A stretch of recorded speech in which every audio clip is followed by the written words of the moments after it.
আজ আমি আপনাদের একটি বিশেষ গল্প শোনাতে যাচ্ছি, যা আমার প্রেমিকার মায়ের সাথে ঘটেছে। একদিন আমি আমার প্রেমিকার মাকে বোঝানোর চেষ্টা করছিলাম, আন্টি, আমি তো আপনার ছেলের মতোই, এসব কি ঠিক হচ্ছে? তখন তিনি হেসে বললেন, তুমি আমার ছেলের মতো, কিন্তু তুমি তো আমার ছেলে নও। আমি তোমাকে অনেক পছন্দ করি। আমার স্বামী চলে যাওয়ার পর থেকে আমি খুব একা হয়ে গেছি। আমার জীবনে কারো সঙ্গ খুব দরকার, আমি খুব বেশি অনুভব করি। তাই তুমি পারো আমার এই একাকিত্ব দূর করাতে। আমি একটু বিভ্রান্ত হয়ে বললাম, কিন্তু আন্টি, আমি তো আপনার মেয়েকে ভালোবাসি, এটা কিভাবে সম্ভব? তিনি গভীরভাবে তাকিয়ে বললেন, আমি জানি তুমি আমার মেয়েকে ভালোবাসো, কিন্তু আমার জীবনেও কিছু চাওয়া পাওয়া আছে, আর আমি জানতে চাই তুমি আমার মেয়ের জন্য উপযুক্ত কিনা। এসব বলে আন্টি আমাকে... হ্যালো বন্ধুরা, স্বাগতম আপনাদের আজকের একটি বিশেষ গল্পে। আশা করি এই গল্পটি আপনাদের মন ছুঁয়ে যাবে। আমি ঈশান, আমি ছোট্ট একটি শহরে বড় হয়েছি। আজ আমি আপনাদের আমার জীবনের একটি স্মরণীয় অভিজ্ঞতার কথা বলতে যাচ্ছি। এটি তখনকার ঘটনা যখন আমি কলেজের সেকেন্ড ইয়ারে পড়ি। আমার পাশের বাড়িতে আনিকা নামের একজন ভদ্র মহিলা থাকতেন, যার বয়স ছিল প্রায় 40 বছর এবং তিনি একজন বিধবা। তার স্বামী একটি দুর্ঘটনায় মারা গিয়েছিলেন। তাকে আমি আন্টি বলে ডাকতাম। আনিকা আন্টি তার মেয়ে তিথি এবং বড় ছেলে রাজেশকে নিয়ে থাকতেন। রাজেশ শহরে চাকরি করত আর তিথি তখন 10ম শ্রেণীতে পড়ত। আনিকা আন্টি প্রায়ই আমাকে সন্ধ্যাবেলা তিথিকে পড়ানোর জন্য ডাকতেন। তিথি খুবই সুন্দরী ছিল, আর মিষ্টি হাসি এবং সরল ভাব আমার মনে খুব আকর্ষণ করত। আমি মনে মনে তাকে ভালোবেসে ফেলেছিলাম। অন্যদিকে তিথির চোখেও আমি বিশেষ কিছু অনুভব করতাম। একদিন বিকেলে তিথি ছাদে ছিল, আর আমি তাকে পড়ানোর জন্য তাদের বাড়িতে গিয়েছিলাম। তখন আনিকা আন্টি আমাকে ডেকে আলাদা করে বললেন, তোমার সাথে একটা কথা বলার আছে। তুমি তিথিকে খুব যত্ন করে পড়াচ্ছ, সেটা আমি দেখেছি। তবে আমি জানতে চাই তুমি আমার মেয়ের ভবিষ্যতের জন্য উপযুক্ত কিনা। তিথির চোখ যেন সব সময় আমাকে খুঁজে বেড়ায়। যখনই সে আমাকে দেখতো, তার ঠোঁটের কোণে একটি মিষ্টি হাসি ফুটে উঠত। আমি বুঝতে পারতাম আমাদের দুজনের মধ্যে ধীরে ধীরে এক অদ্ভুত সম্পর্ক তৈরি হচ্ছে, যা এক ধরনের অনুভূতির জন্ম দিচ্ছিল। একদিন আমি তিথিকে পড়ানোর জন্য তাদের বাড়িতে গিয়েছিলাম। পড়ানোর ফাঁকে ভুলবশত আমার মোবাইল ফোনটি সেখানে রেখে চলে আসি। বাড়ি ফেরার কিছুক্ষণ পর মা আমাকে ডাক দিয়ে বললেন, তিথির মা ফোন করেছিল, তুমি তোমার মোবাইল ওখানে ফেলে এসেছো, এখন ওখান থেকে গিয়ে নিয়ে আসো। আমি একটু ভয় পেয়ে গেলাম, কারণ আমি ভুলবশত মোবাইল রেখে আসার জন্য আমাকে ইতিমধ্যে মা বকাঝকা করেছে। যাই হোক, আমি তিথির বাড়ি গেলাম ফোন আনতে। দরজায় পৌঁছানোর সঙ্গে সঙ্গে তিথির মা আনিকা আন্টি আমাকে দেখে মৃদু হেসে বললেন, ঈশান, তোমার ফোনে অনেক ভালো সিনেমা রয়েছে। আমি অবাক হয়ে গিয়েছিলাম। আমার ফোনে সত্যি অনেক সিনেমা ছিল, তবে কোন সিনেমার কথা আনিকা আন্টি বলছে তা বুঝতে পারছিলাম না। তাই আমি অন্যমনস্ক ভান করে বললাম, ধন্যবাদ আন্টি, কিন্তু আপনি কোন সিনেমার কথা বললেন? আন্টি মুচকি হেসে উত্তর দিলেন, যে সিনেমার গল্পগুলো মানুষকে নিজের জীবনের কথা মনে করিয়ে দেয়। আমি তার কথার অর্থ বুঝতে চেষ্টা করছিলাম। তিথি তখন ছাদে দাঁড়িয়ে আমাদের কথোপকথন দেখছিল এবং তার মিষ্টি হাসি আরো উজ্জ্বল হয়ে উঠেছিল। আনিকা আন্টি আমার ফোনটি আমার হাতে তুলে দিয়ে বললেন, ঈশান, ফোনে পাসওয়ার্ড লাগিয়ে রাখলে ভালো হয়। আমি মৃদু হাসি দিয়ে বললাম, ঠিক আছে আন্টি, ধন্যবাদ। তারপর ফোন নিয়ে বাড়ি চলে এলাম। রাতে খাওয়া দাওয়ার পর বিছানায় শুয়ে পড়েও ঘুম যেন আমার চোখ থেকে দূরে ছিল। আন্টি সেই দিন যা বললেন তা আমার মনে ঘুরপাক খাচ্ছিল। তার কথাগুলো যেন কোনো ইঙ্গিতবাহী ছিল, যা আমাকে অস্বস্তি দিচ্ছিল। তারপর থেকে আন্টি আমার প্রতি অদ্ভুতভাবে মনোযোগ দিতে শুরু করলেন।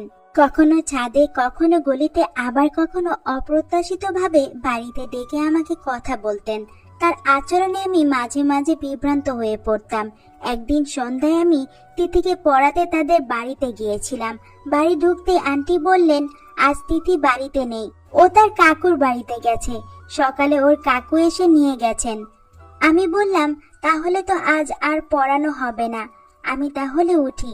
আন্টি বললেন, যেহেতু এসেই পড়েছো, বসো, আমি চা বানিয়ে আনছি, একসঙ্গে একটু গল্প করি। তার কথায় সম্মতি জানিয়ে আমি বসে পড়লাম এবং টিভি চালিয়ে দিলাম। বাড়িতে সেদিন আমরা দুজন ছাড়া আর কেউ ছিল না। কিছুটা অস্বস্তি হলেও আমি সেটা চেপে রাখার চেষ্টা করছিলাম।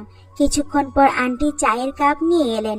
চা দেওয়ার সময় তিনি হঠাৎ আমার হাত ধরে বললেন, তোমার হাতটা খুব মোলায়েম। এই কথায় আমি খানিকটা ঘাবড়ে গেলাম।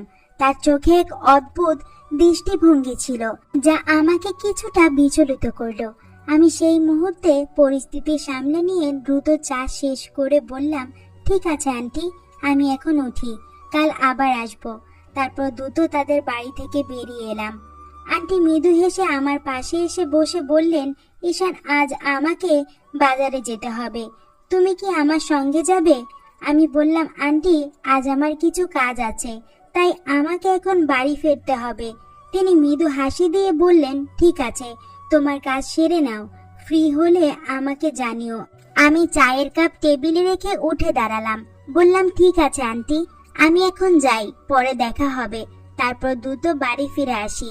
বাড়িতে এসে আন্টির সম্পর্কে ভাবতে লাগলাম। মনে হচ্ছিল আন্টি কেন এমন আচরণ করছে, তার কি কোনো বিষয়ের উদ্দেশ্য আছে, নাকি আমি অযথা বেশি ভেবে ফেলছি।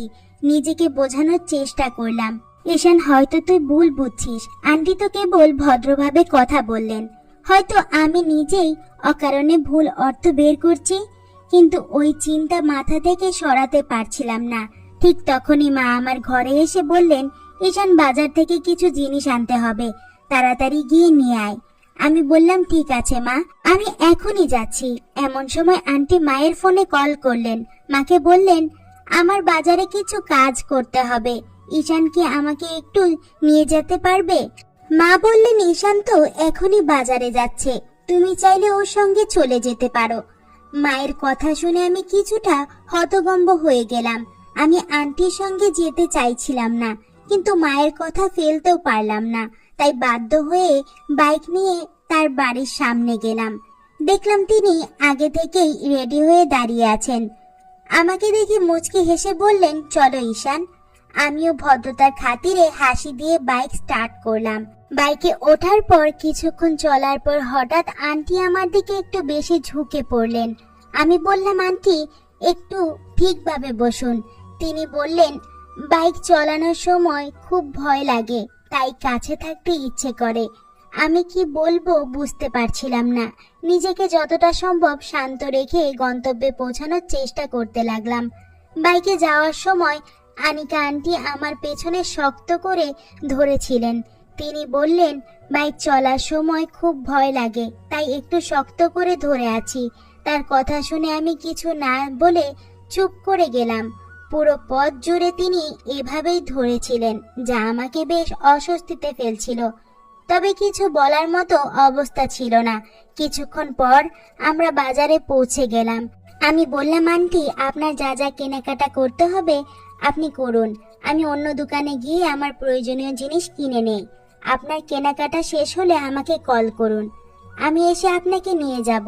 তবে আন্টি বললেন, না না, আমি বেশি কিছু কিনবো না, তুমি আমার সঙ্গেই থাকো। তার কথায় আমি বাধ্য হয়ে থেকে গেলাম। তারপর তিনি একটি কাপড়ের দোকানে ঢুকলেন এবং বিভিন্ন ধরনের পোশাক দেখতে শুরু করলেন। হঠাৎ তিনি একটি নরম হালকা নাইট ড্রেস নিয়ে নিজের পরীক্ষা করতে শুরু করলেন এবং আমাকে দেখিয়ে বললেন, ঈশান, বলো তো এটি কেমন লাগছে? আমি একটু অপ্রস্তুত হয়ে বললাম, আন্টি, এসব বিষয়ে আমার তেমন ধারণা নেই, আপনি যা ভালো মনে করেন তাই কিনে নিন। আন্টি হেসে বললেন, কেন, কাল যখন তোমার বিয়ে হবে তখন কি তোমার স্ত্রীকে এই ধরনের কিছু কিনে দেবে না? তার কথা শুনে আমি চুপ হয়ে গেলাম। তারপর তিনি একটি লাল রঙের নাইট ড্রেস পছন্দ করলেন এবং সেটি কিনে নিলেন। আমি অপ্রস্তুতভাবে বললাম, আন্টি, আপনার তো স্বামী নেই, এই ধরনের পোশাক পরে আপনি কাকে দেখাবেন? আন্টি মুচকি হেসে বললেন, স্বামী নেই বলে কি আমার কোনো অনুভূতি থাকতে পারে না? তার এই কথায় আমি আর কোনো উত্তর দিতে পারলাম না। মনের মধ্যে এক অদ্ভুত অস্বস্তি নিয়ে আমি নিজের দিকে তাকিয়ে রইলাম। সন্ধ্যা ঘনিয়ে এসেছিল। আমি বাজার থেকে আমার বাড়ির প্রয়োজনীয় জিনিসপত্র কিনে বাড়ি ফিরলাম। মা তখন রাতের খাবার প্রস্তুত করছিলেন। খাবার খেয়ে আমি নিজের বিছানায় শুয়ে পড়লাম। হঠাৎ আমার ফোন বেজে উঠল। ফোনের ওপারে ছিলেন আমার আন্টি।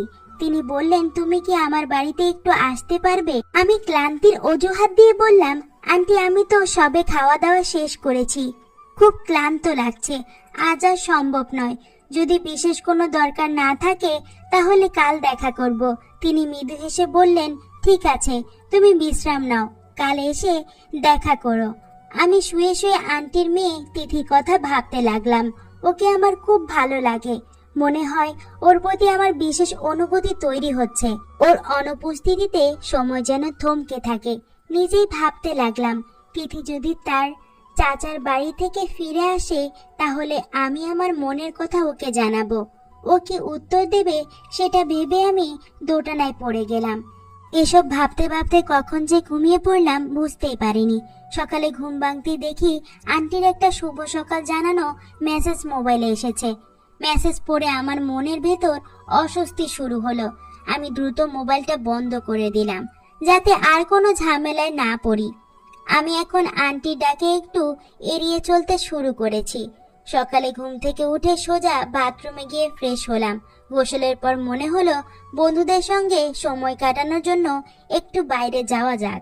তাই তাড়াতাড়ি তৈরি হয়ে মোবাইল চালু করলাম বন্ধুকে ফোন দেওয়ার জন্য। কিন্তু ফোন অন করতে দেখি আন্টির 15 থেকে 20টা মিস কল।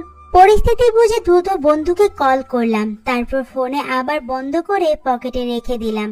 আমি বন্ধুর সঙ্গে সিনেমা হলে গিয়ে একটা সিনেমা দেখলাম। রাত বাড়তে বাড়ি ফিরে এলাম আর মা রেগে আমাকে বলল, ফোন বন্ধ করে রাখার কি দরকার ছিল? আমি তো তোকে কতবার কল করেছি। আমি বললাম, মা মনে হয় ব্যাটারি ডাউন হয়ে গিয়েছে। কিছু দরকার ছিল? মা বললেন, আমার তো কিছু দরকার ছিল না, কিন্তু তোর আন্টি মানে তিথির মা বারবার আমাকে ফোন করে তোকে খুঁজছিল, তাই আমি তোকে বারবার কল করছিলাম। আমি মাকে একটা অজুহাত দিলাম, মা আমি তো আজ খুব ক্লান্ত, ঘুম দরকার, এখনই যেতে পারবো না। মা আমাকে বোঝানোর চেষ্টা করলো, একবার তার বাড়ি গিয়ে দেখে আয়, হয়তো জরুরি কিছু দরকার। আমি মাকে বললাম, কাল সকালে যাব, আজ একটু বিশ্রাম দরকার। মা দীর্ঘশ্বাস ফেলে বলল, যেমন ইচ্ছা, কিন্তু মানুষের সাহায্য করতে দেরি করিস না বাবা। আমি মায়ের কথা শুনে ভাবতে লাগলাম, হয়তো মায়ের কথাটা ঠিক, কিন্তু আজকের জন্য এড়িয়ে গিয়ে ঘুমানোর সিদ্ধান্ত নিলাম। আন্টির স্বামী নেই, ছেলে অনেক দূরে থাকে, আর একটি মেয়ে চাচার বাড়িতে গেছে। তিনি একেবারে একা। মা আমাকে বারবার বোঝালেন, একবার গিয়ে দেখে আয়, হয়তো কোনো দরকারে ডেকেছে। মায়ের কথা রাখতে আমি বাধ্য হলাম এবং আন্টির বাড়ির দিকে রওনা হলাম।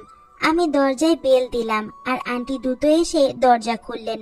ওনাকে দেখে আমি অবাক হয়ে গেলাম। তিনি সেই পোশাকটি পরেছিলেন যেটি আমরা গতকাল শপিং মল থেকে কিনেছিলাম। তিনি হেসে বললেন, এসো ঈশান, তোমার জন্য অপেক্ষা করছিলাম। আর বললেন, তোমার ফোন বন্ধ ছিল কেন? আমি বললাম, আন্টি ফোনের ব্যাটারি ডাউন হয়ে গিয়েছিল। তিনি আমাকে বসতে বললেন। আমি সোফায় বসে জিজ্ঞাসা করলাম, আন্টি কোনো প্রয়োজন ছিল কি? তিনি হেসে বললেন, না তেমন কিছু নয়, একটু একা একা লাগছিল তাই তোমাকে ডেকেছি। আমি বললাম, আচ্ছা, একা লাগছিল তো মাকে ডাকতে পারতেন, আমার কি দরকার? তিনি মৃদু হেসে বললেন, তুমি কি আমার সঙ্গে এক কাপ চা খেতে পারবে? আমি মাথা নাড়লাম। তিনি চা বানাতে গেলেন। কিছুক্ষণ পর তিনি 2 কাপ চা বানিয়ে দেন। চা খেতে খেতে আমি কিছুটা অস্বস্তি অনুভব করতে লাগলাম। চা শেষ করার পর আমার শরীরে অদ্ভুত একটা ক্লান্তি নেমে এলো আর আমি অজান্তেই ঘুমিয়ে পড়লাম। কিছুক্ষণ পর ঘুম ভেঙে দেখি আন্টি বাথরুম থেকে বের হলেন। আমি অদ্ভুত এক অনুভূতিতে ঘিরেছিলাম, শরীর জুড়ে একটা অস্বস্তি ছিল। আমি বললাম, আন্টি আমি কতক্ষণ ঘুমিয়েছিলাম? তিনি বললেন, 3-4 ঘন্টা তো হয়ে গেল। আমি অবাক হয়ে বললাম, তাহলে আপনি আমাকে জাগালেন না কেন? তিনি হেসে বললেন, তুমি ঘুমিয়ে এত সুন্দর আর শান্ত লাগছিলে যে তোমাকে জাগানো ঠিক মনে হয়নি।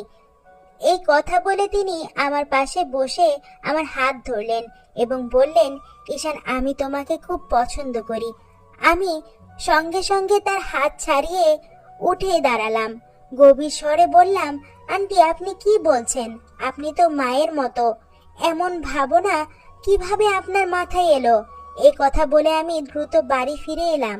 ঘরে এসে শুয়ে পড়লাম, কিন্তু আমার শরীরে অস্বস্তি কাটছিল না। মাথায় হাজারো প্রশ্ন ঘুরপাক খেতে লাগলো। আসলে আমার সঙ্গে কি হয়েছে? ঠিক তখনই মা ঘরে এলেন এবং বললেন, তুমি এত দেরি করলে কেন? আমি তো অনেকক্ষণ ধরে তোমার জন্য অপেক্ষা করছি। প্রথমে তো যেতে চেয়েছিলাম, আর তখন গিয়ে এতক্ষণ কি করছিলে? আমি কোনো উত্তর না দিয়ে শুয়ে রইলাম। রাতে মা বললেন, খাওয়া দাওয়া শেষ করো, অনেক রাত হয়ে গেছে।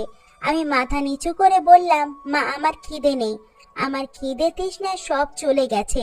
খাবার না খেয়েও আমি ঘুমিয়ে পড়লাম। সকালে ঘুম ভেঙে দেখি আন্টির একটি গুড মর্নিং মেসেজ এসেছে। মেসেজটি দেখার আগে ফোন ভেঙে ফেলতে ইচ্ছে করছিল। হঠাৎ মা ডাক দিয়ে বললেন, তাড়াতাড়ি নাস্তা করো, রাতেও কিছু খাওনি। আমি বললাম, মা এখনো খিদে নেই, যখন খিদে লাগবে তখন খাবো। মা আমার কথা শুনে চলে গেলেন। কিছুক্ষণ পরে আবার আন্টি মেসেজ এলো, সঙ্গে একটি ছবি। ছবিতে আমি এবং আন্টি ছিলাম। এর পরপরই ফোন বেজে উঠল। আন্টি বললেন, যদি 15 মিনিটের মধ্যে আমার বাড়ি না আসো তাহলে এই ছবি আমি তোমার মাকে পাঠিয়ে দেব। আমি আতঙ্কিত হয়ে পড়লাম। কোনো উপায় না দেখে বাধ্য হয়ে আন্টির বাড়ি গেলাম। বাড়িতে ঢুকেই বললাম, আন্টি কালকে আপনি আমাকে কি খাইয়েছিলেন, আর এই ছবি কখন তুললেন? আন্টি মুচকি হেসে বললেন, কিছুই তো নয়, যা হয়েছে সেটা তুমি জানো না, এখন আমার কথা শুনে কাজ করবে। আমি বিস্মিত হয়ে বললাম, আন্টি আপনি কি আমাকে ব্ল্যাকমেল করছেন? তিনি বললেন, তোমার যা ইচ্ছে ভাবতে পারো, তবে এখন থেকে তুমি আমার নির্দেশে চলবে। আমি নির্দ্বিধায় বললাম, এটা কখনোই হবে না, আপনি যা করার করবেন, কিন্তু আমি আপনার কথা মানব না। আমি আপনার মেয়েকে সবকিছু বলে দিব, ও জানুক ওর মা কি করছে। এই কথা বলে আমি বাড়ি এলাম। পরের দিন তিথি তার চাচার বাড়ি থেকে ফিরে এলো। আমি সিদ্ধান্ত নিলাম যে তিথির কাছে সব সত্য প্রকাশ করব। যদিও জানতাম এতেও আমার উপর রাগ করতে পারে, তবুও আমি ঠিক করলাম ওর মায়ের আসল চেহারা ওকে দেখাবো। তিথিকে ফোন করে দেখা করার কথা বললাম। আমি তিথিকে ফোন করে বললাম, তোমার সঙ্গে একটা জরুরি কথা আছে, তুমি কি আজ বিকেলে পার্কে আসতে পারবে? তিথি একটু চুপ করে রইল, তারপর বলল, আচ্ছা আমি আসছি, তবে বলো তো কি ব্যাপার? আমি বললাম, সামনাসামনি বলবো, তুমি এলে সব খুলে বলবো। বিকেল গড়িয়ে সন্ধ্যা নামার আগেই তিথি পার্কে এসে পৌঁছালো। ওর মুখে কৌতূহল ও উদ্যোগের মিশ্রণ ছাপ ছিল। আমি কোনো সময় নষ্ট না করে তাকে বসতে বললাম, তারপর ধীরে ধীরে শুরু করলাম। তিথি, আমি এতদিন ধরে একটা বড় বোঝা বয়ে বেড়াচ্ছি। তোমার মা আমাকে নিয়ে যা করছে তা আর লুকিয়ে রাখতে পারছি না। তুমি এই ছবিটা দেখো। ছবিটা আমার ফোনের স্ক্রিনে দেখিয়ে দিলাম। ছবিটা আমি সম্পূর্ণ অচেতন অবস্থায় পড়ে আছি। তিথি প্রথমে ছবিটা দেখে কিছুই বুঝতে পারল না, চোখ কুঁচকে বলল, এটা কি? এটা কখন হয়েছে? আমি শান্ত গলায় বললাম, তোমার মা সেই দিন জোর করে আমাকে একটা পানীয় খাইয়েছিল, যাতে ঔষধ মেশানো ছিল। তারপর আমি অচেতন হয়ে পড়ি। উনি ওই ছবিটা তুলে আমাকে ব্ল্যাকমেল করার চেষ্টা করছিলেন। ওনার উদ্দেশ্য ছিল আমাদের সম্পর্ক ভাঙা। উনি আমাকে তোমার থেকে দূরে সরিয়ে দিতে চেয়েছিল। তিথি হতবাক হয়ে গেল, তার মুখে যেন কথা আসছিল না। বেশ কয়েক মুহূর্ত চুপ থাকার পর সে ছবিটার দিকে ভালো করে তাকালো। তার চোখে যেন বিশ্বাস আর অবিশ্বাস এক সময় লড়াই করছিল। কিছুক্ষণ পর সে মৃদু কাপা গলায় বলল, ঈশান, আমি বিশ্বাস করতে চাইছি, কিন্তু ছবিটা যে সত্যি কথা বলছে। মা এমন কিছু করতে পারে তা আমার কল্পনাতেও আসেনি। আমি খুব লজ্জিত ঈশান, মায়ের এমন কাজের জন্য। আমি তোমার কাছে ক্ষমা প্রার্থী। আমি তার চোখে জল দেখতে পেলাম। তিথির এমন অবস্থা দেখে আমি তাকে শান্ত করতে এগিয়ে গেলাম। বললাম, তিথি, তুমি আমার কাছে ক্ষমা চাইছো কেন? এটা তোমার দোষ নয়। তুমি আমার কথা বিশ্বাস করেছো, এটাই আমার কাছে অনেক বড় ব্যাপার। এটা তোমার মায়ের কাজ, তোমার নয়। আমি জানি তুমি কখনো এমন কিছু করবে না। তিথি আমার কথা শুনে চলে যেতে চাইলো। তার মুখে এক অদ্ভুত ধীরতা, যেন কিছু বলতেই চাইছে কিন্তু সাহস পাচ্ছে না। আমি দ্রুত এগিয়ে গিয়ে তার হাত ধরে থামালাম। গলাটা শুকিয়ে আসছিল, কিন্তু সাহস সঞ্চয় করে বললাম, তিথি, আমি তোমাকে ভালোবাসি। জানি না এই মুহূর্তে এসব বলা ঠিক হচ্ছে কিনা, তবে আমি তার এক মুহূর্তও তোমার থেকে দূরে থাকতে পারবো না। যখন তুমি তোমার চাচার বাড়ি ছিলে, প্রতিটি মুহূর্ত আমার কাছে অসহ্য ছিল। আমি প্রতিদিন শুধু তোমার মুখটা দেখার জন্য বেঁচে ছিলাম। সত্যি আমি তোমাকে খুব ভালোবাসি। আমার কথা শুনে তিথি স্নিগ্ধ হয়ে গেল। চোখের কোণে লজ্জার লালিমা লেগে গেল, কিন্তু সেই লজ্জার আড়ালে আনন্দ ছিল। কিছুক্ষণ চুপ থেকে সে নরম গলায় বলল, ঈশান, আমিও তোমাকে ভালোবাসি। অনেকদিন ধরে বলতে চেয়েছিলাম, কিন্তু সাহস হচ্ছিল না। আমার মনে হয়েছিল তুমি হয়তো আমার এই অনুভূতি বুঝবে না। তার কথা শুনে আমার বুকের ভেতর আনন্দ যেন ঢেউ খেলে গেল।